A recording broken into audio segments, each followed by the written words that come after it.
Why am I doing a review of this, the Kodak Pixpro AZ401 16 megapixel camera? Well, it's because there's not too many major manufacturers still offering budget super zoom cameras in 2024. This is largely because many consumers have switched to smartphone shooting, compact shooters, or DSLR cameras. But this Kodak, at its price point of under $200, still offers some great value for photography, namely its expansive optical zoom capability. If you need a camera to get some great pictures of your kids or grandkids playing sports, or taking pictures off the porch of some wildlife, this camera fits a need for a lot of people. My full-time job is buying and selling used camera gear, and in the last 10 years I've sold hundreds of Kodak Pixpro cameras. They're generally quite reliable cameras, and they do what they're intended to do: take good pictures.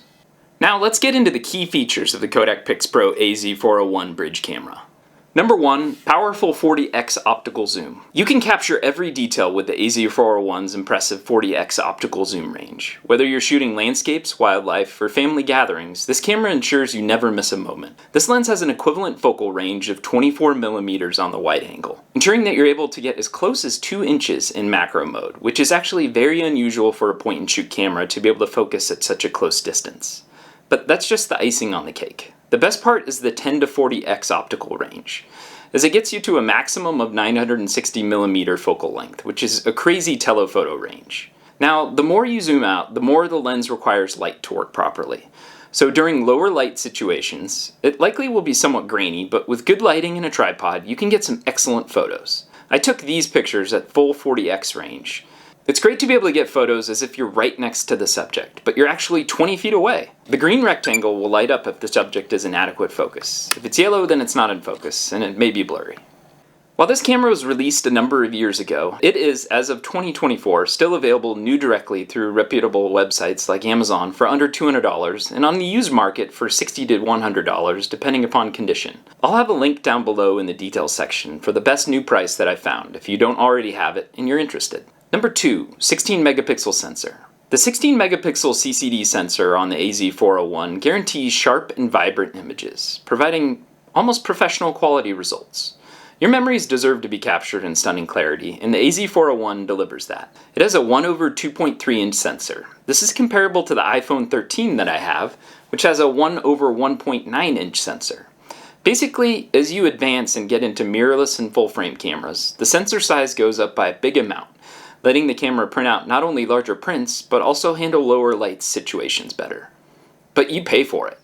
You may have seen 20, 30, or even 50 megapixel cameras for $1,000 to $5,000. But for most, this is overkill, as the individual pictures are so small on a phone or even prints that you can't tell much of a difference in the sheer increase in megapixel improvement. This camera does come preset with optical image mode set to on, which also helps out with minor handshakes to ensure the camera can focus and take an accurate picture.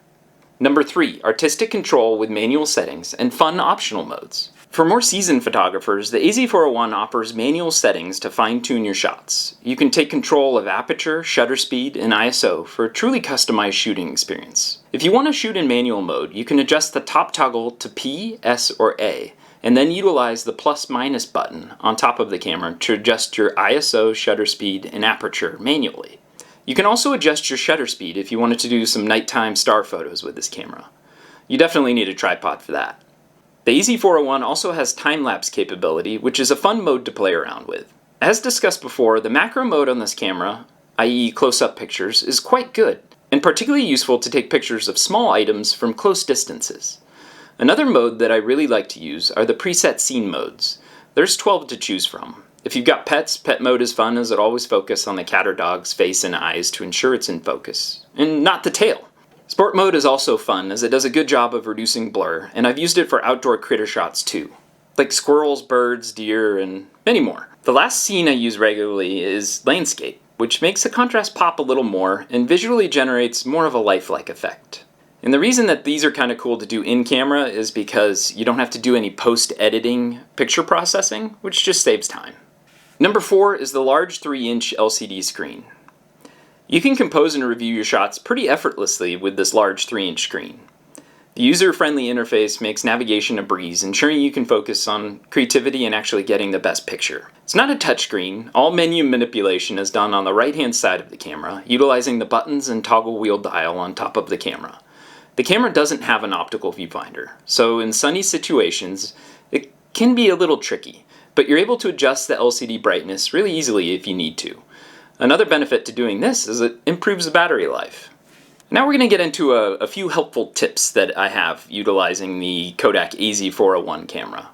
This camera does have video recording and records up to 720p video, which is okay. I find shooting on DSLRs or even your smartphone generally to be a bit better, as given its large optical zoom, if you use it, it results in quite a bit of judder and noise. If you do use video, I would try to utilize a tripod, especially if you're zooming. Another helpful tip, if you're indoor shooting and you have it in an auto mode, I'd recommend popping the flash and have it set to auto, as it will result in generally more in-focus pictures. And now we're going to talk about a few potential issues with the Kodak Pixpro AZ401 that I've read about and also experienced firsthand. The first is SD card compatibility. For some reason, this camera doesn't read some of my older SD cards that worked fine with other cameras. This camera is supposed to have backwards compatibility, but it appears that sometimes that isn't the case. Others have noted that as well in their reviews. I, for example, am using a 32 gig SD card. I've also tried a 64 and 128 gig without issues, but when I've tried some smaller size cards like 2, 4, or 8 gig SD cards, they haven't been able to be read by the camera. Another potential issue is battery life, which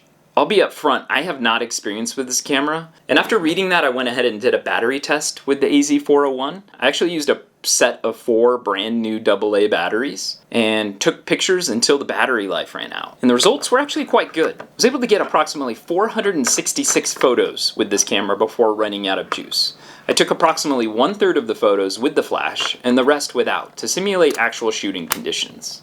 Also, using the onboard zoom motor, and particularly video shooting, will drain the batteries faster. I haven't personally run into battery life issues with the AZ401, but if the camera's seen a lot of use, what you'll actually notice is that the posts inside of the camera, where the AA batteries go, can actually get a little bit bent, and it results in a connection that's not great, which can reduce battery performance.